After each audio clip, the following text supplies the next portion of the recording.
ಅದೆಲ್ಲ ಕೂಡ ಮಾಡ್ತಾ ಇದ್ದೆ ಅಂತ ಹೇಳಿದ್ರಿ. ಹೌದು. ಆದ್ರೆ ಒಂದು ಆರೋಪ ಏನ್ ಮಾಡಿದ್ದಾರೆ ಅಂತ ಅಂದ್ರೆ, ಈಗ ನನಗೆ ಮಧ್ಯರಾತ್ರಿ ಅಥವಾ ಲೇಟ್ ಆಗ್ತಾ ಇತ್ತು, ಸೆಕೆಂಡ್ ಶಿಫ್ಟ್ ಎಲ್ಲ ಇರ್ತಾ ಇತ್ತು, ಆ ಟೈಮಲ್ಲಿ ನಾನು ಮನೆಗೆ ಬಂದಾಗ ಮನೆ ಬಾಗ್ಲು ಓಪನ್ ಮಾಡ್ತಾ ಇರ್ಲಿಲ್ಲ, ಡೋರ್ ಹತ್ರ ಮಲ್ಕೊಂಡಿದ್ದೀನಿ. ಇಷ್ಟೊಂದು ಕ್ರೂರತ್ವ ಅನ್ನೋದಕ್ಕಿಂತ ನೀವು ಮಾಡಿದ್ರೆ ಇಲ್ವಾ ನಮ್ಗೆ ಗೊತ್ತಿಲ್ಲ, ನಾವು ಒನ್ ಸೈಡ್ ಸ್ಟೋರಿ ಅಂತೂ ನಾವು ಕೇಳಿದೀವಿ. ಸೊ ಹಾಗಾಗಿ ಏನಾಗಿತ್ತು ಅಂತ. ಮೇಡಮ್ ಅದು ನೈಟ್ ಶಿಫ್ಟು ಅಂತಲ್ಲ, ಈಗ ನಾನು ಅವಳಿಗೆ ಆಲ್ಮೋಸ್ಟ್ ಈಗ ನಾವು ಈಗ ರಿಯಾಲಿಟಿ ಶೋಸ್ಗೆಲ್ಲ ಹೋಗಿದ್ಲು ಅವಳು. ಪಿಕಪ್ ಡ್ರಾಪು ನಾನೇ ಮಾಡಿದ್ದೀನಿ.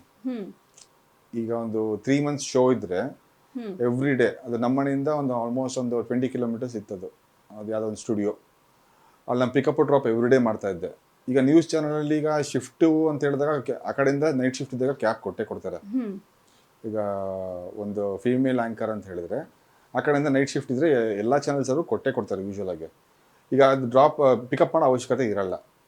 ಈಗ ಹೋಗ್ಬೇಕಾದ್ರೆ ಇವಳು ಅದು ಬೈಕಲ್ಲಿ ಹೋಗ್ತಾ ಇದ್ಲು, ಇಲ್ಲ ಕ್ಯಾಬ್ ಮಾಡಿ ಕಳಿಸಿದ್ರೆ ನಾನು ಇವತ್ತಿನವರೆಗೂ ಅವಳಿಗೆ ನಾನು ಒಂದು ದಿವಸನೂ ಬಸ್ಸಲ್ಲಿ ಓಡಾಡಿಸಿಲ್ಲ. ನಾನು ಕ್ಯಾಬ್ ಮಾಡೇ ಕಳಿಸ್ತಾ ಇದ್ದೆ, ಮತ್ತು ಇದು ಬಸ್ಸಲ್ಲಿ ಹೋಗಲೇಬೇಡ ಅಂತ ಹೇಳ್ಬಿಟ್ಟು ಅವಳಿಗೆ ನಾನು ಕ್ಯಾಬಲ್ಲೇ ಕಳಿಸ್ತಾ ಇದ್ದೆ, ಆಟೋಲ್ಲೇ ಕಳಿಸ್ತಾ ಇದ್ದೆ. ಹಂಗೆ ಇಲ್ಲ ನಾನು ಟೈಮ್ ಇದೆ ನಾನು ಡ್ರಾಪ್ ಮಾಡ್ತಾ ಇದ್ದೆ ಹಂಗೆ. ಮತ್ತೆ ಈಗ ಇನ್ನೊಂದು ಕುಡಿದು ಗಲಾಟೆ ಮಾಡ್ತಿದ್ರಿ ಅಂತ ಕೂಡ ಹೇಳಿದ್ದಾರೆ.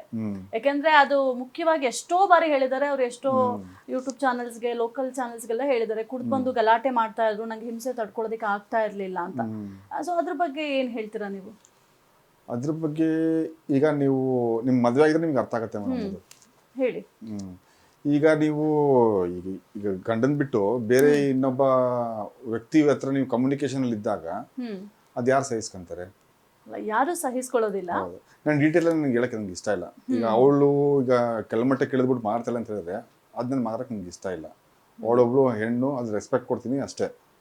ಈಗ ಅವಳು ಏನೇನೋ ಸ್ಟೇಟ್ಮೆಂಟ್ ಕೊಡ್ಬೋದು, ಅದು ಫ್ಯಾಕ್ಟ್ಸ್ ಅಲ್ಲ ಅದು. ಈಗ ನನಗೆ ಈಗ ಬೇರೆ ಒಬ್ಬ ವ್ಯಕ್ತಿ ಜೊತೆ ಮಾತಾಡ್ತಿರ್ಬೇಕಾದ್ರೆ ನಾನು ನೋಡ್ಕೊಂಡು ಸುಮ್ಮನೆ ಇರೋಕ್ಕಾಗಲ್ಲ. ಹಂಗಾಗಿ ಅವಳಿಗೆ ನಾನು ಕುಡಿದ್ಬಿಟ್ಟು ಹೊಡೆದಿದ್ದೀನಿ, ಪ್ಲಸ್ ಹೊಡೆದಿಲ್ಲ ಅಂತ ಏನಿಲ್ಲ. ಮಾತಾಡಿದ್ ಒಂದೇ ಕಾರಣಕ್ಕೆ ಹೊಡೆದಿದ್ದೀರಾ ಅಂತ ಮಾತಾಡೋದಾಗ್ಲಿ, ಮತ್ತೆ ಇನ್ನೊಂದು ಪರ್ಸನಲ್ ಇದು ಫೋಟೋಸ್ ಶೇರ್ ಮಾಡೋದಾಗ್ಲಿ ಅದು ಯಾರು ಸಹಿಸ್ಕೊಂತಾರೆ? ಅಲ್ಲ ಈಗ ನೋಡಿ ಸರ್, ಮೊದಲನೇದಾಗಿ ಆರಂಭದಲ್ಲಿ ಎಲ್ಲವೂ ಕೂಡ ಚೆನ್ನಾಗಿತ್ತು ಅಂತ ಹೇಳಿ ಅದು ನಾನು ಬೇರೆಯವ್ರು ಹೇಳ್ಬಿಟ್ಟು ನಾನು ಕೇಳ್ಬಿಟ್ಟು ನಾನು ನೋಡೋದಲ್ಲ. ನನ್ನ ಮುಂದೆನೆ ಮಾಡಿದಾಗ ನಾನು ಮಾಡೋದು ಕೆಲಸ ಅದು. ಅಲ್ಲ ಒಂದು ನೀವು ಹೊಡೆದಿದ್ದೀನಿ, ಕುಡಿದಿದ್ದೀನಿ. ಈಗ ನನಗೀಗ ಸಾಲ, ನನಗೀಗ ಒಬ್ಬ ಮನುಷ್ಯಂಗೆ ಇನ್ಕಮ್ಮೇ ಇಲ್ಲ, 1.5 ಕೋಟಿ ರೂಪಾಯಿ ಸಾಲ ಇದೆ ಅಂತ ಹೇಳಿದ್ರೆ ಫ್ರಸ್ಟ್ರೇಷನ್ ಆಗುತ್ತೋ ಆಗಲ್ವೋ? ಪ್ಲಸ್ ಮನೇಲಿ ನೆಮ್ಮದಿಲ್ಲ ಅಂದಾಗ ಏನ್ ಮಾಡ್ತಾನೆ ಮನುಷ್ಯ? ಕುಡ್ದಿದ್ದೀನಿ, ಇಲ್ಲ ಅಂತಲ್ಲ. ಸರ್ ಈಗ ಇಷ್ಟು ವರ್ಷ ನಾನು ಕುಡಿಯಲ್ಲ, ನಾನು ಸಾಚಾನ ಹೇಳ್ತಾ ಇಲ್ಲ ಮೇಡಮ್. ಕುಡ್ದಿದ್ದೀನಿ, ಹೊಡೆದಿದ್ದೀನಿ. ಹೊಡೆದಿರೋಕೆ ಒಂದು ರೀಸನ್ ಬೇಕಲ್ವಾ? ಈಗ ಗಂಡ ಆದವನು ಗಂಡ ಹೆಂಡತಿ ಅಂತ ಈಗ ಇದ್ರೆ ಓಕೆ, ಅದ್ ಬಿಟ್ಬಿಟ್ಟು ಈಗ ಗಂಡನ್ಕಿನ್ನ ಬೇರೆಯವ್ನಿಗೆ ಇನ್ನೊಬ್ಬ ಪ್ರಿಯಾರಿಟಿ ಕೊಟ್ಟಾಗ ಒಂದು ಹೆಣ್ಣು, ಅವಾಗ ಸೈಕ್ ಆಗೇ ಆಗುತ್ತೆ ಯಾರಿಗೆ ಆಗಲಿ.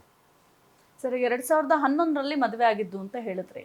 ಅಷ್ಟು ವರ್ಷದಿಂದ ಈ ಡಿವೋರ್ಸ್ ಅನ್ನೋ ವಿಚಾರನೆ ಬಂದಿರಲಿಲ್ಲ.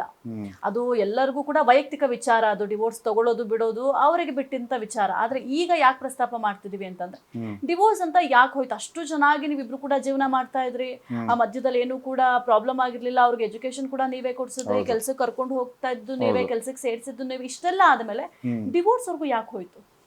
ಡಿವೋರ್ಸ್ ಅದೇ ಮೇಡಮ್, ಈಗ ನನ್ನ ಇನ್ಕಮ್ ಚೆನ್ನಾಗಿದ್ದಾಗ ಅವಳು ಚೆನ್ನಾಗೇ ಇದ್ಲು. ಈಗ ನಂದು ಯಾವಾಗ ಇದು ಸಾಲಗಳು ಜಾಸ್ತಿ ಆಯಿತು, ಪ್ಲಸ್ ಆಮೇಲೆ ನಂದು ಬಿಸ್ನೆಸ್ಸು ನನ್ನ ಕೈ ಹಿಡಿಲಿಲ್ಲ, ಪ್ಲಸ್ ಮತ್ತು ಆಮೇಲೆ ಈಗ ಮಾಡಿರೋ ಬಿಸ್ನೆಸ್ಸು ಲಾಸ್ ಆಗ್ತಾ ಇತ್ತು, ಅವಾಗ ಸ್ವಲ್ಪ ಅವಳು ಮೇ ಬಿ ಡೈವರ್ಟ್ ಆದ್ಲೇನೋ ಗೊತ್ತಿಲ್ಲ ನನಗೆ.